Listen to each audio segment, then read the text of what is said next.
राधे राधे, हरे कृष्णा। आज भगवत गीता में हम बात करेंगे अध्याय 3 के दूसरे श्लोक की, जो कि इस प्रकार है।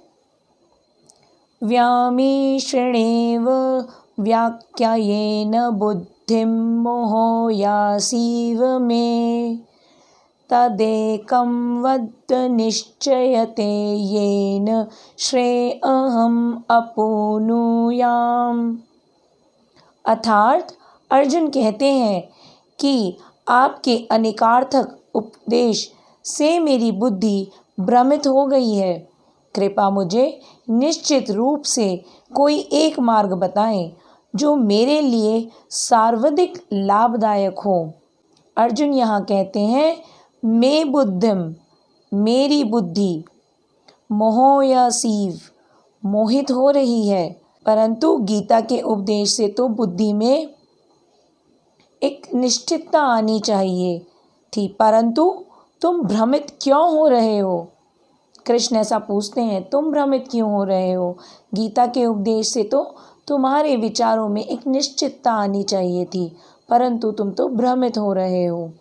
जिस पर अर्जुन आगे कहता है, व्यामिश्रेणे व वाक्यायन, आप अनेक अर्थ वाले वाक्य बोल रहे हैं, इसलिए तदेकम वद निश्चयते येन श्रेयहम् अपनुयाम, इसलिए आप निश्चय करके बताइए कि कौन सा मार्ग मेरे लिए उचित है।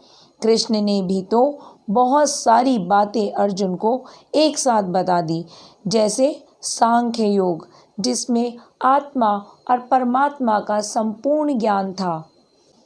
उसके बाद बुद्धि योग, जिसमें निष्कर्म कार्य करने का ज्ञान था। फिर भक्ति योग और स्थित प्रज्ञा कौन होता है, क्या करता है, उसका ज्ञान। ये ज्ञान अर्जुन को सत्य स्थित ज्ञान जैसा प्रतीत होता है।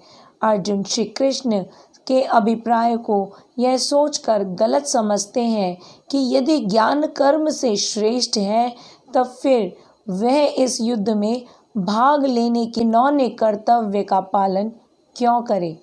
इसलिए वे कहता है, विरोधाभासी कथनों से तुम मेरी बुद्धि को भ्रमित कर रहे हो। कृष्ण सोचिए, अर्जुन जो कि परम भक्त है श्री कृष्ण का, सखा है श्री कृष्ण का, केवल वो ही कृष्ण को ऐसी बातें कह सकते हैं, क्योंकि कृष्ण कौन है? कृष्ण स्वयं ईश्वर है। कृष्ण बहुत करुणामयी है और आपकी इच्छा मुझे निष्फल करने की नहीं है, अतः कृपा मेरे संदेह का निवारण कीजिए। अर्जुन ऐसा आगे कहते हैं। कृष्ण को कोई उद्देश्य नहीं था अर्जुन को भ्रमित करने का, ऐसा अर्जुन को भी ज्ञात था, परंतु वो कहता है, जब मुझे ही आपकी बातें समझ में नहीं आ रही हैं, तो फिर कोई दूसरा कैसे आपकी बातों को समझ सकता है।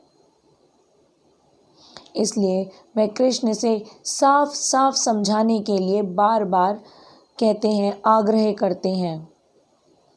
यह प्रश्न जो अर्जुन ने भगवान से किया है, इसका उत्तर जनता के लिए, भक्तों के लिए भी बहुत ही उपयोगी होने वाला था, क्योंकि भगवत गीता श्री कृष्ण ने केवल अर्जुन को नहीं सुनाई थी।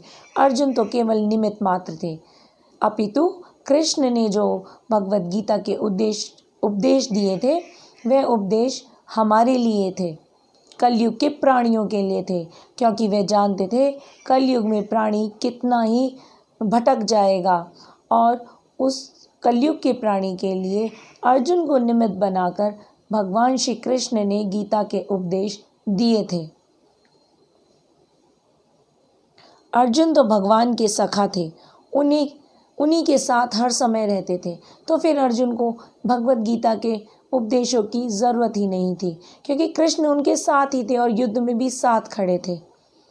ये उपदेश भगवान ने सिर्फ और सिर्फ हमारे लिए अर्जुन को सुनाए थे, ताकि इसका उपयोग और फ़ायदा हम उठा सकें और हम सीख सकें कि किस प्रकार हमें अपना जीवन जीना चाहिए।